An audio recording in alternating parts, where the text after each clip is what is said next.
Mysteries are made to be solved. Even the strangest mysteries can be solved, though it might take decades or even centuries for the right person with the right information to uncover the truth. Number 5. For decades, priests in a temple in the city of Asakuchi, Japan, have looked after a very significant artifact. The mummy of a mermaid came into the possession of the Injuin Temple 40 years ago. This year, researchers finally solved the mystery of what this strange creature really was.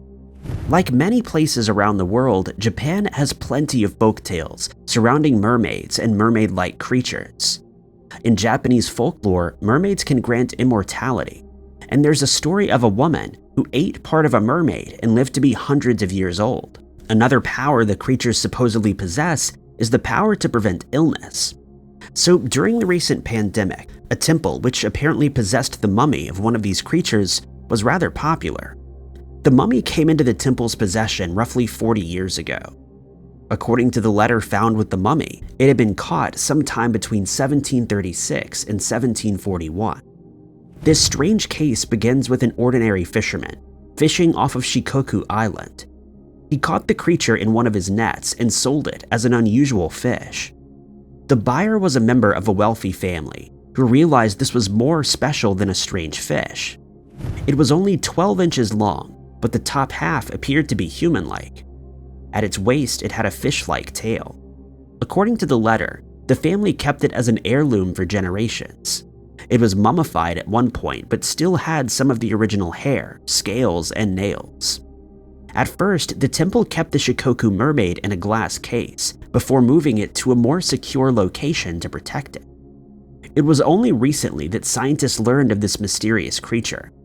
Hiroshi Kinoshita of the Okayama Folklore Society came across the mermaid while visiting. He didn't believe it to be an actual mythical creature, but getting to the bottom of the mystery wouldn't be easy. He convinced the temple to let them run tests on the creature. He expected it was a combination of a monkey and a fish, but was surprised by the results. The lower half of the creature was a fish as expected, with scales from a croaker fish. But the top half of the creature wasn't from any mammal at all. Instead, cloth, paper, and cotton had been used to make the torso and most of the head, with the jaw from an unknown fish creating the ghoul-like face. Pufferfish skin was also used on the arms, shoulders, neck, and cheeks of the creature. The only thing with a mammal origin on the creature was its hair. Some scales of the creature were also carbon dated, revealing that it had likely been created during the late 1800s, about 150 years after the letter stated that it was created.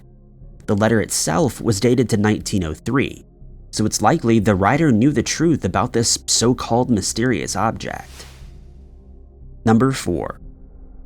On August 12, 2021, a tsunami rippled away from a small island in the South Atlantic Ocean. It hit coastlines surrounding 3 oceans, the first time a tsunami has hit 3 different oceans since the 2004 Boxing Day tsunami. What made this tsunami so mysterious wasn't its size though, but how it was created. Tsunamis are typically the result of geological activity beneath the ocean. This can be in the form of an earthquake or something like a landslide. Sure enough, on August 12th, an earthquake did hit the South Atlantic Ocean. It hit near the South Sandwich Islands. Seismologists noticed it, and it measured 7.5 on the Richter scale, but the epicenter was 47 kilometers below the seafloor. Normally, tsunamis are triggered by earthquakes much closer to the surface. No tsunami warning was issued, so it was surprising when monitors around the world noticed a slight elevation in sea levels. Thankfully, the source of the tsunami was so far from land that by the time it reached the coast, the water was only a few centimeters higher than normal. But monitors around the coasts of Africa, South America, and Southeast Asia all reported the tsunami. Scientists were left baffled by this unexplained mystery.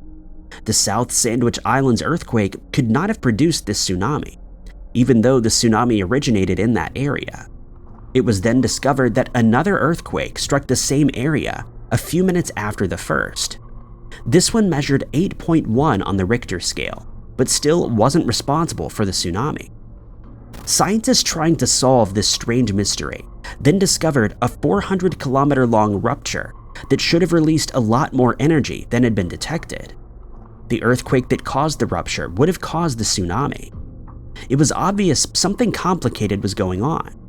When researchers looked at the data, they discovered 4 earthquakes in the same general area within the span of about 7 minutes, but there was still a huge earthquake missing. The data only provided snapshots of what was happening, just a few seconds at a time.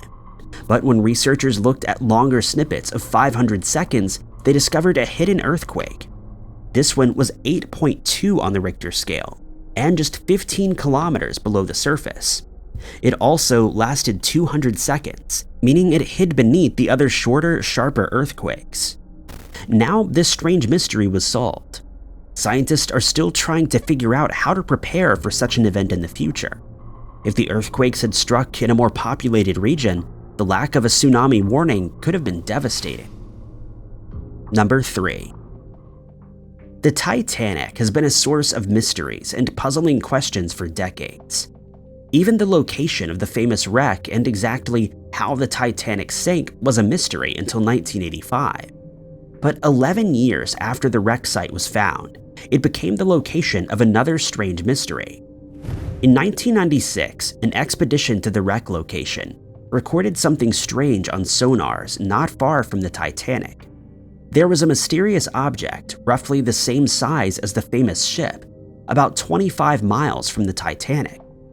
For years, the cause of this strange sonar blip remained a mystery for researchers. It was theorized that this might be a geological formation, or possibly another shipwreck that hadn't been documented. It wasn't until 2022 that this mystery was finally solved. Researchers were surprised to find the answer to this mystery wasn't a geological formation or another shipwreck at all. An expedition by the company OceanGate Expeditions discovered that the blip was actually caused by a cluster of volcanic formations, which had become home to a reef. It was teeming with life. Researchers found everything from coral to sponges to deep-sea fish and lobsters. The main reason why this was such a strange discovery was that researchers hadn't expected to find this much life so deep in the ocean. The location was 9,500 feet below the ocean surface, not far from the coast of Newfoundland in Canada.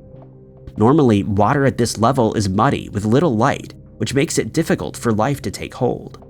The discovery will hopefully provide scientists with a new opportunity to study how ocean life reacts to changing environments, and give a better understanding of how life can thrive in extreme environments. During the OceanGate expedition, a water sample was taken from the reef site. Using environmental DNA analysis, researchers hope to identify the creatures and organisms that call the reef home. They also aim to take a look at how life here differs from life that's taken hold of the Titanic wreck itself, which will give insight into how man-made objects change the behaviors of these sea creatures and understand more about the mysteries of the ocean. Number 2. Throughout history, there have been many events that could have seriously changed the course of history. One of those was the sinking of the HMS Gloucester in 1682. But the location of the shipwreck remained a mystery for more than 300 years. The Gloucester sank on May 6, 1682, at the start of the 3rd day of a voyage to Edinburgh. Aboard was James, Duke of York, the heir to the throne. James was somewhat of a controversial figure as he was Catholic, which was extremely unpopular at the time. James's brother, Charles II, didn't have any legitimate heirs though, so he was next in line for the throne. He'd been staying with Charles to be reintegrated into the royal court, but was now traveling back to Edinburgh to collect his heavily pregnant wife. Charles was hoping for a nephew and wanted the child born in London. On the 2nd day of the trip, there were arguments about navigating the waters off the coast of Norfolk. The area has many sandbanks which weren't properly mapped at the time. Many of the sailors, including the Gloucester's pilot, James Ayres, wanted to go further out to sea. The Duke demanded that they stay close to the coast. The Gloucester continued sailing through the night. The wind was coming from a favorable direction, and the ship was traveling at a significant pace. At around 5:30 a.m., 45 kilometers off the coast of Great Yarmouth, the Gloucester hit the Lehman and Ower sandbanks. With water filling the ship, it was likely going to be a catastrophe if the Gloucester wasn't immediately abandoned. James was reluctant to abandon ship, even though it was sinking fast. Due to protocol, many aboard the ship couldn't leave before the royal passenger. Of the 330 people aboard the Gloucester, between 130 and 220 didn't survive the crash. James almost lost his life but was rescued from the water. The sinking of the Gloucester only added to James's controversy for a lot of people. He was eventually crowned king but was dethroned a few years later in the Glorious Revolution. There were plenty of questions surrounding the sinking of the Gloucester. The most significant was the wreck's location. Brothers Lincoln and Julian Barnwell were part of a team of divers that became obsessed with finding the location of the wreck. In 2007, during their 4th dive season of trying to solve the mystery, Lincoln spotted a cannon lying on the sea floor. Searches around the site led to the discovery of the ancient ship. The group kept the location a secret to protect the site until the ship could be identified. In 2012, the group located a bell, manufactured in 1681, which was eventually used to identify the ship as the Gloucester. The location was revealed in 2022 and is now protected. It's hoped further exploration and study of the artifacts recovered from the site may reveal more answers about what really happened during the sinking. Number 1. The contents of a letter that had remained top secret for more than 400 years was finally uncovered in 2022. The letter, which was written by the Holy Roman Emperor Charles V, provided an intriguing insight into politics in the 16th century Europe. The letter was written in 1547. It was sent from the emperor to his ambassador in the French court. For centuries, it had sat in a library in eastern France, unable to be read by anybody but the intended recipient and Charles himself. It wasn't until 2019 that cryptologist Cécile Pierrot heard of the letter and committed herself to get to the bottom of the mysterious contents. After finally tracking down the letter in the basement of a Nancy library, Cécile believed it would take days to crack the code. Compared to today, ciphers in the 16th century were relatively simple, and Cécile didn't believe it would be too difficult to crack with modern technology. But after feeding the letter into a computer program, the program told her it would need a period of time greater than the age of the universe to crack. There were 2 parts to the letter. 3 paragraphs were written in plain French. At the time, there was a 50-50 chance that the letter would be intercepted, so this was presumably information that Charles wanted the French king Francois I to know. The second was written in a complex cipher. There were 120 symbols, so it was obvious that it wouldn't be a case of symbols replacing letters. Cécile spent months working on the letter before another one emerged. Historian Camille de Saint-Cloud brought her attention to the letter. This one was written by Saint Maurice to another one of Charles's ambassadors. The recipient had partially decoded the letter on the same paper. With this second letter acting as a Rosetta Stone, the Charles V letter was revealed. The letter had been written just weeks after King Henry VIII of England passed away. Charles V spoke about the shaky peace with France and about his trouble with the League of Protestant Princes in the Holy Roman Empire. In particular, he instructed his ambassador to downplay the rebellion, as he didn't want the Protestant King Francois or the new English king to back the rebellion.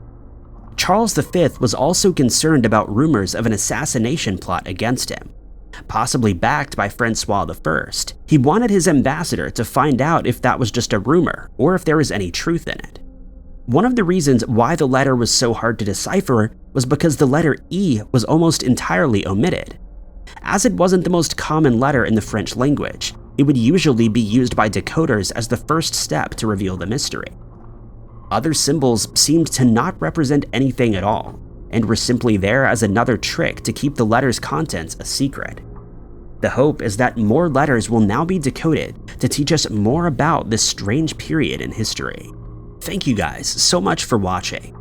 If you liked this video, be sure to hit that like button. Also, don't forget to subscribe and click that notification bell to keep up to date with all of our future uploads. But my name is Ty Knott, and I'll catch you guys in the next video.